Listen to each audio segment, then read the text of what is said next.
Hey there, my name's Niandra. This week I want to make a short video dedicated to body blocking as Mercy. During this video I'll talk about how to do it and the different ways, as well as look at some character specific interactions. I want to start with a play from the Overwatch League, and you might be able to guess what it is.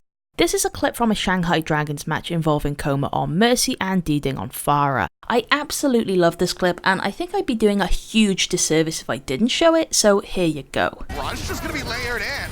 Tries to find the killer, actually finally going to be taken down. Coma flies away from Pharah, and looking at the health bars, he tanked just under 150 damage. That is amazing on its own, but then you realise he's not in Valkyrie, which makes it even cooler. The casters actually missed the body block, but thankfully it was noticed by a good number of people in Twitch chat and on Reddit. In the words of Animedic, this is how you play Mercy. After seeing that clip and some of Coma's other body blocks, I realised there's this whole side of Mercy that isn't often explored.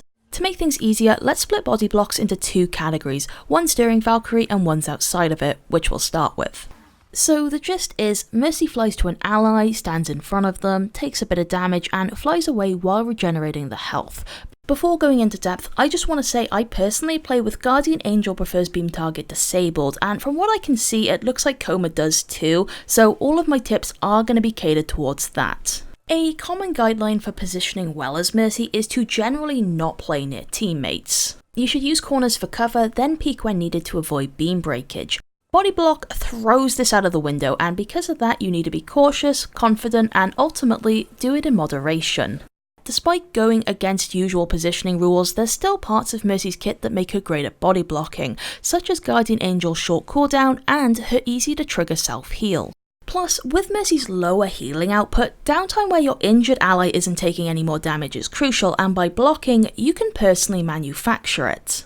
Before attempting a body block, it's crucial to be keeping track of ally positions in your head, and often your camera view too. Usually, you don't want to be looking at the ally you're blocking for unless there's fly paths behind, or you're intentionally trying to hide your head hitbox.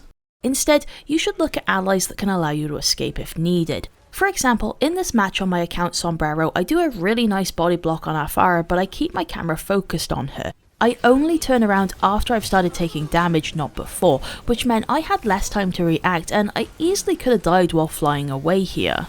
Personally, my most common body block is a very simple one. I fly to an ally who's low and walk in front of them, absorbing a bit of damage while we both fall back. Here, I felt confident knowing I had all this open space behind me.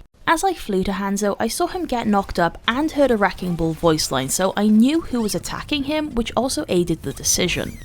Even though you're acting as the protector, you almost never want to be stationary while body blocking. For starters, still targets are very easy to hit, and secondly, you are blocking your allies' view to protect them, which is another reason to do it in moderation. What I normally do is either try to keep moving or shimmy back and forth, creating a sort of dance. Let's move on to Valkyrie, which makes body blocking a lot easier, safer, and accessible if you're not familiar with it. Valkyrie is a great aid for two reasons. Health regeneration is constantly active to nullify some of the damage, and, well, crouch spam. Some players aren't aware of this, but if you hold crouch during Valkyrie, you'll descend. So, by using a hasty mixture of WASD, space, and crouch, you create this rather frantic movement that's useful for Valkyrie in general, but also super good for body blocking. If you haven't body blocked before but want to start, I wouldn't recommend going into competitive and just throwing yourself at people. What I did was begin by practicing in quick play, where it ultimately doesn't matter if your body block fails and you die, which can absolutely happen. Everyone's going to have their own limit on how much they're willing to body block, and that's okay. A low stress environment will help you find yours. To finish this video, I'm going to go through a couple of the characters in more depth, so let's start off with the most obvious one, friendly Pharah. When Mercy Guardian Angels to someone, she can press jump at the end to launch herself further, which is known as slingshotting. However, the cooldown for GA starts after you stop, not when you do the jump. So when you fly to Pharah to body block, should you slingshot? I don't actually have a conclusive answer, so you may want to play around with it. Doing the slingshot can often place you above Pharah, which is safer for Mercy, but does mean a lot less damage blocked. Not doing the slingshot will sometimes place you too low and you'll end up falling out of range. It often seems to depend on your height against Pharah's as to which you should use. Alternatively, and this is probably the best method, sometimes friendly Pharah will descend to ult and you may already be above her. Going back to this clip, I don't need a GA to Pharah and I just fall naturally, which places me in front of her with GA readily available. Next, Ana. Sometimes body blocking a friendly ally who's sleeping can be useful. In this clip, our McCree gets slept and I take a fully charged Widow shot to my feet by standing over him. This prevents a headshot on McCree that absolutely would have killed him, and then he wakes up naturally, which is the main thing to consider with sleeping allies.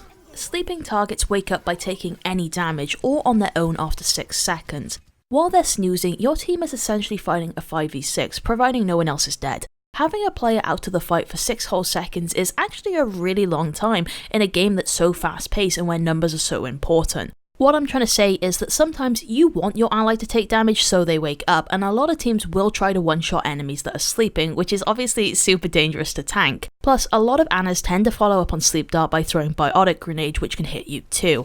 So yeah, can be useful, can be risky, can be not wanted, it absolutely depends on the situation. Next, McCree, and you may want to block him during friendly high noon. After playing around in custom games, I've learned that McCree can lock onto enemies while behind an ally, and moving behind one also doesn't cancel it. As I said earlier though, try to avoid standing still in front of him and adopt a shimmy dance instead.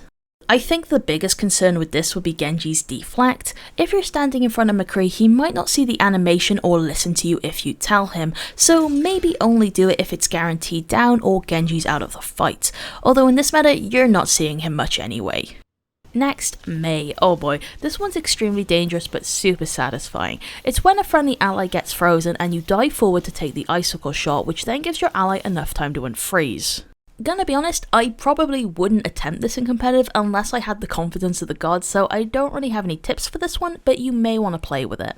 Just remember that Mei's icicle does 75 damage outside of headshots and 150 during them, so be wary of health while doing it and absolutely have a fly path ready.